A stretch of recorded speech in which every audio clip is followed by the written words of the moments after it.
When I was 3 years old, my parents became divorced. We had a lot of custody battles. My parents were using drugs and we were taken out of the home. Your 18th birthday is supposed to be a celebration. It's the day you set out, full of promise and potential, ready to make your mark in the world. I've been in about altogether 10 or 11 homes. I've been in some good homes. I've been in some homes, you really wouldn't care to talk about. But it isn't like that for everyone. For many young people in foster care, their 18th birthday is the day they're discarded by the only system they've relied on. I just lived on the streets until I was 17. Such a high percentage of kids end up homeless. It was a bad, very bad experience. They barely qualify as adults. But the foster system isn't designed to care about what happens to kids once they've aged out. Often, they're left to fend for themselves entirely, a generation completely forgotten and hopelessly lost at 18.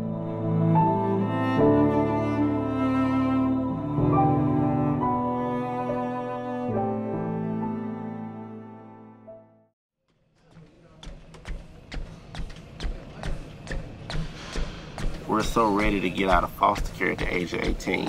And you realize there's college, there's life, bills, and responsibility. I didn't know anything about a degree, nothing about jobs, nothing about saving money. From the day they turn 18 years old, their chances aren't the same as yours. They have no one to set them straight, no parent who cares about them. At this point in their lives, one simple mistake is all it would take to ruin their future forever. It's not surprising to find out that young adults who have aged out of state care are at an exceptionally high risk to fail school, end up unemployed or homeless, living in poverty, or incarcerated. Without a family to support them, or someone to teach them the basic skills needed to stay in school or find a job, they face incredible statistical odds of failure. With more than 400,000 children being raised by the state, the number of children aging out of these systems increases every day. Approximately 26,000 youth age out of state care every year without being reunited with their families or adopted into a new one. That means that every 20 minutes, another child is lost at 18. Growing up, my mother had a lot of different boyfriends. I honestly can't remember a single one that did not verbally abuse my brother and I. My mom has bipolar, schizophrenia, so we wouldn't have food, we didn't have clothes. I was sexually molested when I was 9 years old by one of my mother's various boyfriends. DCS came. My aunt called DCS, and they came and got us when I was 12. It makes you wonder, does anyone care? What would happen if you did have someone who cared? What if we believed in the most at-risk young people at the most critical point in their lives? Youth Village's Transitional Living Program was created specifically to help the most vulnerable youth overcome the incredible odds stacked against them. In this voluntary 6 to 12-month program, participants are taught how to secure safe housing, pursue educational and employment goals. The Transitional Living Program provides the life skills and guidance that parents would to help their child continue growing into a responsible young adult. And the results prove how critical that influence truly is. 2 years after completing the program, 84% are living successfully on their own or with family. 83% are in school, graduated, or employed.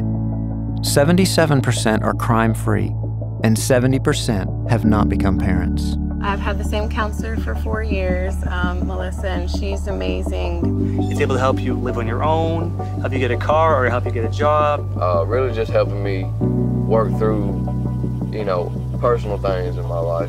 So you have somebody that's really in your corner who wants to help you. When Transitional Living came into my life, they gave me the motivation that I needed and the resources to help me.